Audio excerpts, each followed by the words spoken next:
عوام کو کبھی بجلی کے بموں کے نیچے دبایا جائے گا، کبھی گیس کے نرخ بڑھا کر عوام کو ستایا جائے گا، کبھی پٹرول بڑھا کر عوام کو ستایا جائے گا۔ کب تک گھٹ کر جیئیں گے؟ کب تک اپنی خود کو بھی اور اپنی نسلوں کو بھی غلامی کی زنجیروں میں جکڑے رہیں گے؟ لکھ کر آواز بلند کر سکتا ہے وہ لکھ کر آواز بلند کرے، جو بول کر کر سکتا ہے وہ بول کر کرے، جو اپنے ساتھ ظلم نہ کریں اور خود ظلم برداشت نہ کریں۔ بسم اللہ الرحمن الرحیم۔ دوستان من، السلام علیکم۔ سامعین کرام، ایلن اوکٹیوین ہیوم ایک برطانوی سیاسی ریفارمسٹ اور سول سرونٹ تھا، ساتھ ہی ساتھ انڈین نیشنل کانگریس جماعت کا بانی بھی تھا، جسے برصغیر میں تعینات کیا گیا تو اس نے یہ بات تجزیہ کر کے بتائی کہ اگر ہندوستان کی عوام اسی طرح استحصال ہوتا رہا تو برطانیہ کی حکومت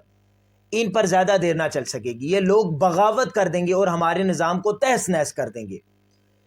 لہٰذا اس نے یہ تجویز دی کہ ان میں سے ان کے کچھ نمائندے چن کر جو ہمارے وفادار ہیں ان کی ایک سیاسی جماعت بنا دی جائے، جب بھی ہندوستان میں جو ہے بغاوت ہو یا وہ بغاوت کا سوچیں تو ان کے نمائندے انہیں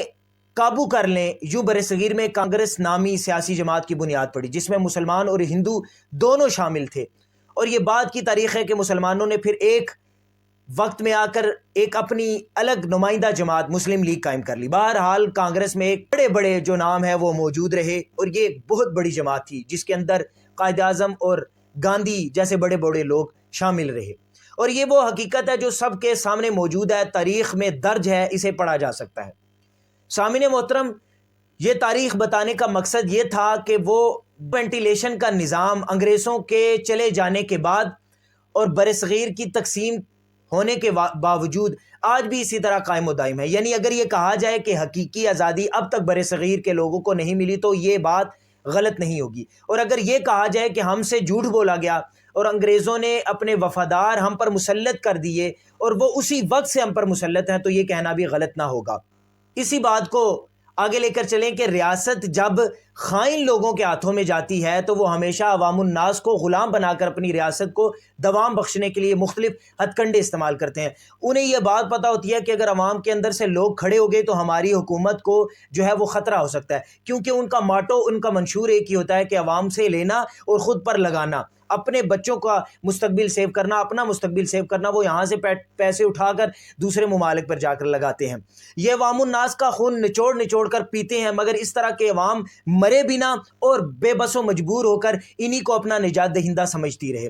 اس کا طریقہ کار یہ ہوتا ہے کہ دو طبقے بنا دیے جاتے ہیں، ایک حکومت کرے اور دوسرا بھی حکومت ہی کرے، مگر حکومت کے خلاف اپوزیشن کا کام کرے اور عوام الناس کو ٹھنڈا رکھے، عوام الناس کے جذبات کی عکاسی زبانی کلامی کر کے عوام کو اپنے ساتھ جوڑی رکھے۔ جب عوام کا غصہ عروج پر پائے تو وہ جو اپوزیشن ہوتی ہے وہ لاوا پھٹنے سے پہلے وینٹیلیشن کا کام اپوزیشن کرتی ہے اور اپنے پیچھے عوام کو لگا کر احتجاج کرتی ہے، انہیں اپنے ساتھ جوڑی رکھتی ہے، اور اس طرح سے ان کا غصہ ٹھنڈا کروا کر اس غبارے سے ہوا نکال دی جاتی ہے۔ اور یہ سلسلہ بدستور چلا آ رہا ہے، اور آگے بھی اگر عوام نہیں سمجھے گی تو ایسا ہی چلتا رہے گا۔ سمجھنے کی بات دوستان من کیا ہے کہ اس بات کا ادراک کرنا ضروری ہے کہ حکومت ہو یا اپوزیشن، دونوں ایک ہی ہیں، وہ دونوں ایک جسم کی مانند ہیں، ایک دوسرے کو سہارا دیتا ہے اور پہلا دوسرے کو سہارا دیتا ہے، اور نچوڑی عوام جاتی ہے، مار بیچ میں عوام کھاتی ہے، لیکن عوام بھی بے وقوفوں کی طرح ان کے پیچھے چلتی رہتی ہے، اور ایک ہی نظام کو قائم رکھنے کے یہ دو مختلف ہتھیار ہیں۔ یہ بہت واضح بات ہے اور یہ سمجھنے کی ضرورت ہے، جو بیک وقت ساتھ ہوتے ہیں اور اس نام نہاد جمہوری استحصالی نظام کو متوازن طور پر چلانے کے لیے بنائے اور ترتیب دیے گئے ہیں۔ دوستان من، آپ غور کریں تو جب بھی ایسی کوئی سچویشن بنتی ہے، لگتا ہے کہ اب یہ لاوا پھٹنے لگا ہے، عوام دل برداشتہ ہو کر باہر نکلنے لگی ہے، بغاوت کرنے لگی ہے، تو دوستان من ایک ایسی صورتحال پیدا کی جاتی ہے، کوئی ایسا لیڈر، کوئی ایسا ہیرو بنا کر پیش کیا جاتا ہے جو عوامی جذبات اور غصے کو ہائی جیک کر لیتا ہے اور ان کو اپنی طے شدہ حربے اور ذمہ داری سے ٹھنڈا کر کے گھر بھیج دیتا ہے۔ مثال کے طور پر آج اگر ہم پاکستان کے حالات کو دیکھیں تو عام آدمی شدید مہنگائی، بے روزگاری اور ایسے ہی دیگر مسائل سے بری طرح دوچار ہے۔ حال ہی میں بجلی اور پیٹرول کے بڑھتے ہوئے نرخوں نے عوام کو گھٹن کا شکار کیا ہوا ہے۔ عوام جو ہے دن بدن آپ دیکھیں گے کہ وہ